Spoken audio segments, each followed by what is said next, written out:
Di usia ketika anak-anak lain sibuk menghafal pelajaran, seorang bocah di Banjaran justru lebih akrab dengan rasa takut yang tak terlihat. Bukan pada ular berbisa, melainkan pada sekolah yang pernah melukainya. Inilah pengakuan Pilu Dika, bocah ular dari Banjaran. Luka di sekolah, tapi nyalinya teruji di sawah. Kisah ini datang dari Kabupaten Bandung. Muhammad Nandika Sepulo, atau akrab disapa Dika, baru berusia 11 tahun. Publik mengenalnya sebagai bocah ular, anak yang berani menangkap ular di area persawahan. Namun di balik keberaniannya itu, tersimpan trauma mendalam akibat perundungan di sekolah. Dika seharusnya kini duduk di bangku kelas 5 sekolah dasar. Namun kenyataannya, ia sudah berhenti sekolah sejak kelas 3. Bukan karena malas belajar, bukan pula karena tak mampu mengikuti pelajaran, melainkan karena tekanan mental yang terus ia rasakan. Sekolah yang seharusnya menjadi tempat aman, justru berubah menjadi sumber ketakutan. Ini ditolong. Oh, bullying berarti. Jadi kapok ke sekolah takut gitu. Kenapa ditonjokkan Cikan? Coba cerita aja nggak apa-apa. Tahu. Tanpa alasan gitu. Ke teman-teman. Apa ku Tajong. Oh, sama kakak kelas? Apa sama teman Teman sendiri? Itu tajongannya heureuy apa serius? Oh, asli. Gimana awalnya itu gimana? Gak tahu mintain uang kak. Dipajak gitu. Kamu males apa trauma? Apa takut? Trauma kan? Jadi sebenarnya bukan nggak mau sekolah. Kamu tuh pengen sekolah, tapi pas ke sekolah takut dipukul lagi gitu. Berarti Dika kalau sekolah lagi kita bakalan jagain lah. Bang Mul juga jagain kamu kalau udah tahu gini mah. Kamu bakal percaya diri lagi ke sekolah. Ya. Dan sebenarnya kamu mah semangat ya sekolahnya.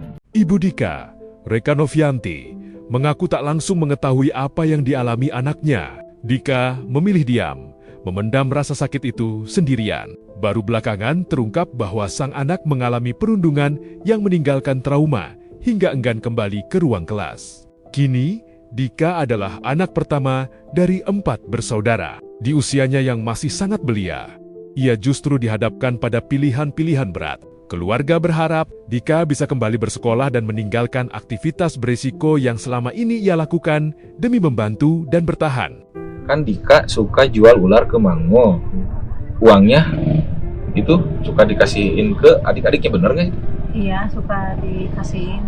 Kan suka dikasih juga sama Mang Mul. Ini Dika bilang, "Mah, ini dikasih uang sama Mang Mul." Tapi saya nggak percaya. Takutnya uangnya dari siapa gitu. Ditanyain lagi ke Mang Mul. "Mang Mul, ini benar Dika dikasih uang?" "Iya teh, dikasih uang dari saya." Suka dikasih itu juga. Oh, jadi kalau dapat rezeki itu pasti laporan ya? Laporan. Ibunya. Terus posisinya sekarang kan Dika tuh harusnya sekolah ya, kelas berapa? Kelas 4. Kelas 4. Sempet posisinya sekarang lagi putus sekolah gitu ya. Kenapa gitu? Ya. Tadinya kan sekolah di sini, pindah lagi ke dari Kamasan. Dari Kamasan pindah lagi ke Dangder. Terus di Dangder pindah lagi ke Kamasan. Nah, pas di Kamasan nggak mau lagi sekolah. Kenapa? Jadi dia sempat cerita sih? Kalau cerita sih enggak. Kalau ini ya katanya nggak mau sekolah aja. Jadi enggak cerita alasannya kenapa, cuma bilang nggak mau sekolah aja. Ini Bu, tadi tuh aku sempat ngobrol kan sama Dika. Kenapa Dika nggak mau sekolah? Sama ibu belum cerita sama sekali? Belum cerita ya.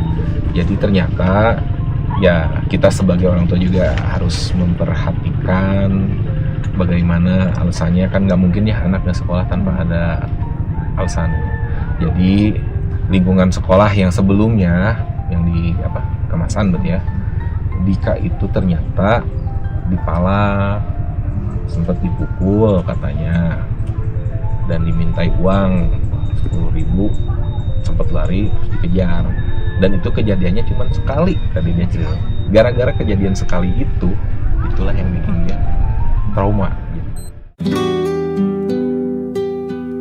Bukan malas, jadi sebenarnya Dika tuh anaknya baik. Tapi sebelumnya sekolah Dika mah rajin Kan ya. Ya jadi aku lihat Dika tuh bukan anak yang malas, bukan anak yang bandel, bukan. Dia tuh anak pada umumnya aja. Malahan tadi jadi itu anak yang tulus gitu kan, ke adik-adiknya juga ngemong lah gitu ya.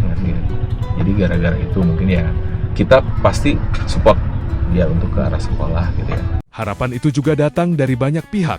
Kisah Dika yang viral menarik perhatian Panji Petualang dan Dede Inun. Keduanya turun langsung menemui Dika, memberikan edukasi tentang bahaya menangani satwa liar, sekaligus menekankan pentingnya keselamatan, terutama bagi anak-anak. Sekaligus pengen ngasih edukasi secara langsung, supaya kedepannya kegiatan nangkap ular ini bisa dilakukan dengan lebih aman, lebih terarah dan gak asal-asalan.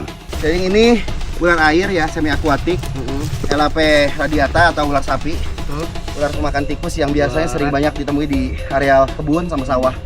Ini nggak berbisa, tapi agresif kayak tadi. Betul. Tadi juga digigit kan bagian kakinya, coba lihat yang tadi digigit. Lain kalau lihat dari cara dia handle, ini anak terlatih ini. Karena bagaimanapun juga ini aktivitas yang beresiko tinggi.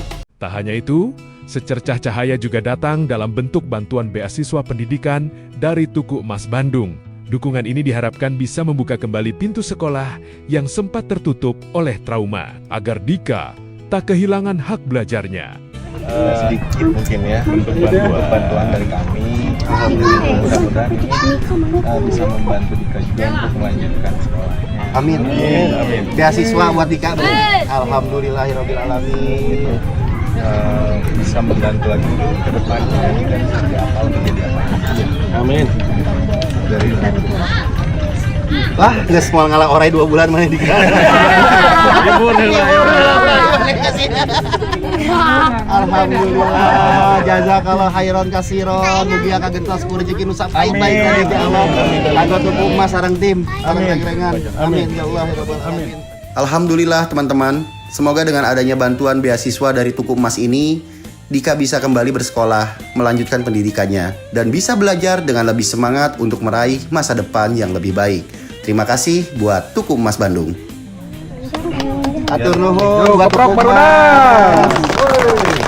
Di tengah segala keterbatasan, Dika masih menyimpan mimpi sederhana namun mulia. Ia ingin menjadi seorang polisi. Sebuah cita-cita yang lahir dari keinginan melindungi, bukan melukai. Kisah Dika bukan sekadar tentang anak pemberani yang menangkap ular. Ini adalah potret nyata dampak perundungan pada masa depan seorang anak. Satu ejekan, satu tindakan merendahkan, bisa meninggalkan luka panjang. Sekolah seharusnya menjadi tempat tumbuhnya harapan, bukan tempat hancurnya mimpi. Jangan biarkan ada Dika-Dika lain yang kehilangan masa depan hanya karena kita abai.